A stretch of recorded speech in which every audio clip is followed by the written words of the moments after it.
Hello, hope you're all doing well.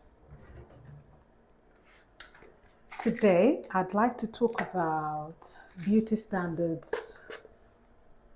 conventional attractiveness, pretty privilege, things along those lines. If you're someone who's always looking in the mirror, pulling yourself apart, um, nose too wide, lips too thin, lips too big, eyes too wide apart, big forehead, ears too small, waist too wide, too slim, whatever, skin too dark.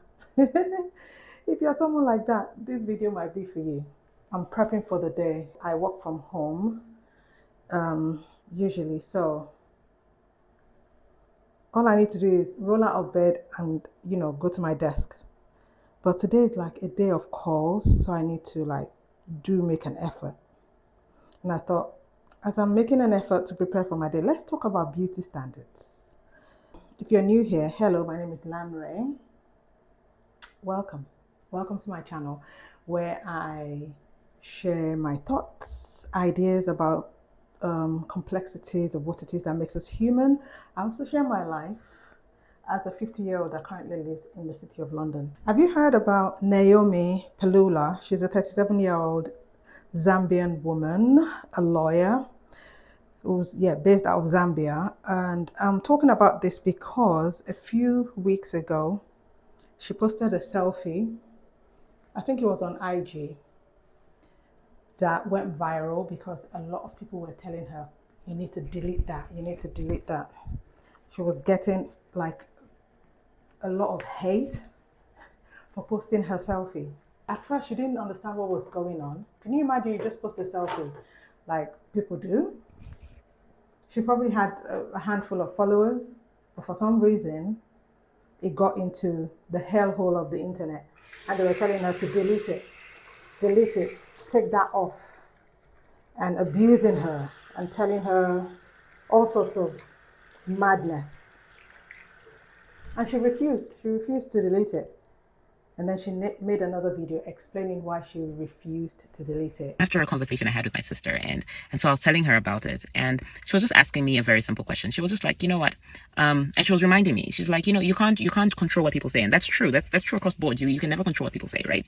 But what it triggers in you, and your response to what people are saying, is just a mirror to help you to see what is in you. And so she was just asking me like, okay, yes, you're pissed off about this, but what exactly is pissing you off? Like, what exactly is this unearthing in you? Can you have a sit down with yourself and find out? So that's what I did. I sat down with myself and I was trying to figure it out, like what's going on around this. Like, don't get me wrong, like if people like say something mean to you, it's natural to be upset, but it's also good to also know what exactly about what they've said has upset you. Whether you like it or not, you're affected by these things. Are you someone who's been denied an opportunity, a job, just because of the way you look, because you're not deemed as conventionally attractive, conventionally beautiful? Do you think you've been denied something because of the way you look? Tell me in the comments. Let's share and discuss and talk about it.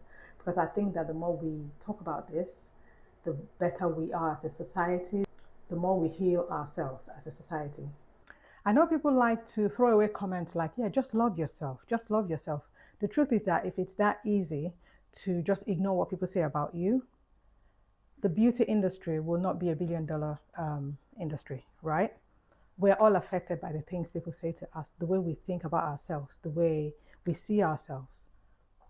And yes, the answer is to love yourself, but that is not easy, even though it's an easy thing to say. Just love yourself. So I was talking about pretty privilege, right? Pretty privilege is a thing where people are denied opportunities because of the way they look, or given more opportunities because of the way they look. So I went to dig out the meaning of it. And pretty privilege, beauty standards, conventional attractiveness is a thing. Pretty privilege is an unearned advantage or preferential treatment that people receive due to perceived attractiveness. It's often rooted in cognitive bias, where people think pretty people or people perceived as pretty or attractive are associated with positive traits only. Social biases that favor those who conform to conventional beauty standards. So it's a thing where people are perceived to be better because of the way they look. People earn more because of there are statistics and data to support this. People earn more because of the way they look. They are given better opportunities. And there's a thing that we do as human beings to perpetuate this cycle that continues. Um, because of, look at Naomi, for instance, that we just spoke about. People going online and saying delete it because they feel uncomfortable about the way she looks. She doesn't feel uncomfortable with the way she looks. That's why she was shocked. She was like, what's going on? She loves herself. She's put herself online. And then some people might be like, yeah, don't put yourself online. Is that the answer really? Because then it continues to perpetuate the idea that there's only one standard of beauty. There is beauty in everybody. Just because you are not conventionally pretty or attractive in and of itself, which is a social construct, it's somebody who's decided that blue eyes, blonde hair, thin lips, wide hips, small, whatever it is the standard, right? Somebody decided that an industry is built around it, and that industry is $1 billion industry, and it's in every facet of our lives. It's in magazines, it's in wherever you look, it's in films, it's in books, it's wherever you look.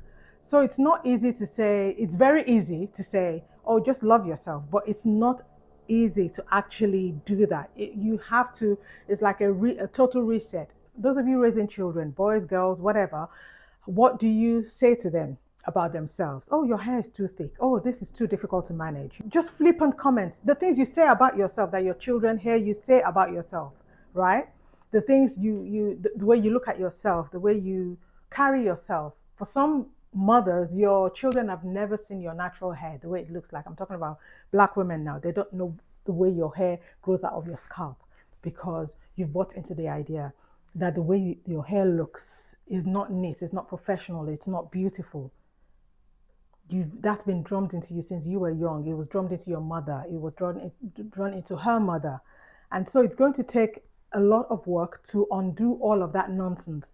There are people who are walking around with botched bodies because they've gone on to do some sort of surgery to correct something that they think is not good enough. Like their nose is too wide. Now they've gone into, is it rhinoplastic? And then they've adjusted their noses and they can't breathe properly, or they've pumped up their lips, they look weird, or they've pumped up their bum and now it hurts, they can't walk properly. Or sadly, some people have died trying to correct something that they think is not good enough because they are not comfortable in their own body. You need to ask yourself, and that includes me. It might not be as extreme as, okay, I'm going on an operation table to get a bigger bum or to get a bigger nose or whatever it is that I feel uncomfortable about. But you need to look in the mirror. We need to look in the mirror and ask ourselves, why are you uncomfortable in your own body? Why are you not at home in your own body? And when did that start? And then start to work your way back into healing, work your way back into yourself.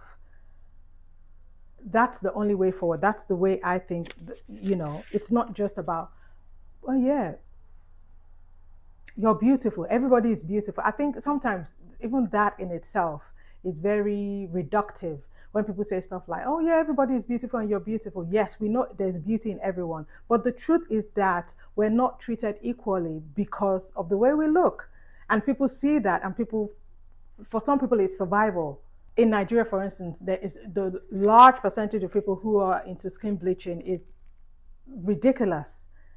And people are having skin cancers because they feel like the lighter they are, actually, I shouldn't say they feel like, because a society supports that. The lighter you are, the more opportunity you get. So they've convinced themselves that they're not as beautiful enough. And the reason why they're not getting this is because they're not beautiful enough, not because there's a system that is been developed to believe that only certain types of people deserve opportunities. So for some people, it's survival, which I understand, but at what cost? At what cost? We all need to feel at home in our bodies because this is the only one body that we have while we're here in this body, in this existence. We need to feel at home in it. And it takes a lot of work because some of us have childhood traumas. because of the things that have been said to us.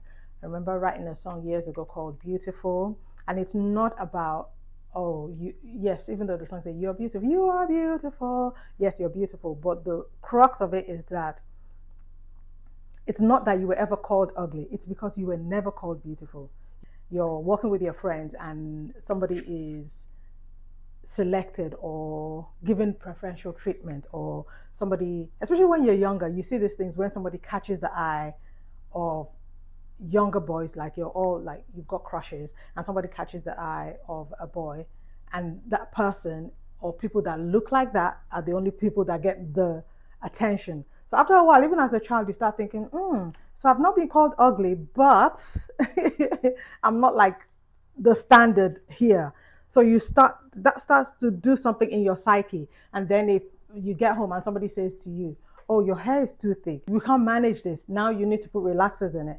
I couldn't wait to put relaxer in my hair when I was younger. I was like, oh my God, it was like the thing to do, because you wanted your hair to fall. And I had thick hair. My hair was so thick. I saw in the magazines, it's like the long flowy hair. The dolls had long flowy hair. So I wanted my hair to be falling on my shoulders and be like blowing in the wind. What nonsense. Little did I know that you're just damaging your hair follicles, damaging your hair follicles. And then 20, 30 years down the line, you're having to pay thousands of pounds to get your hair follicles fixed. So this is what I'm saying. These are the things that women deal with, and men too. We shouldn't leave men out. Men deal with these things as well in their own way. So what's my conclusion as I make my tea and go sit at my desk and start my day is that, yes, we need to start getting comfortable in our own body. And it starts with asking the question, when did it start? When did you start feeling uncomfortable in your body? When did you start feeling not at home in your body? And no, the answer isn't to hide. And if you're not conventionally beautiful, just hide yourself and don't post a selfie and cower. No, that's not the answer. The answer is actually to put yourself out there, because we need more people. The more the media is bombarded with different types of beauty, the younger people can see that, oh, there are different types of people, and the more the standard becomes wider. Does that make sense? So don't hide your light, people. You're beautiful just the way you are. Get comfortable with the idea of your eyes too wide apart, your nose too small, too big, your lips too wide, too thin, your ears too small, too big, whatever it is. Get comfortable with it. It's just perfect the way it is. Get comfortable with yourself. Look at yourself in the mirror and really look and see yourself for who you really are, because you're more than this body. The person that you are is the person that is within. But this body is housing you, and you should be grateful for it, because have you got some spare parts somewhere? Have you got some spare nose or spare ears or spare legs somewhere? Just be grateful for this body that you have, that in this moment in time, you're here. You're alive. I'm alive. I'm alive. I'm alive. I'm alive. And I'm grateful for that. Thank you for watching my video. I hope it's been helpful in some ways, shown some light. Let me know what your thoughts are. Share in the comments. Like, subscribe to my channel, and I'll see you in the next one.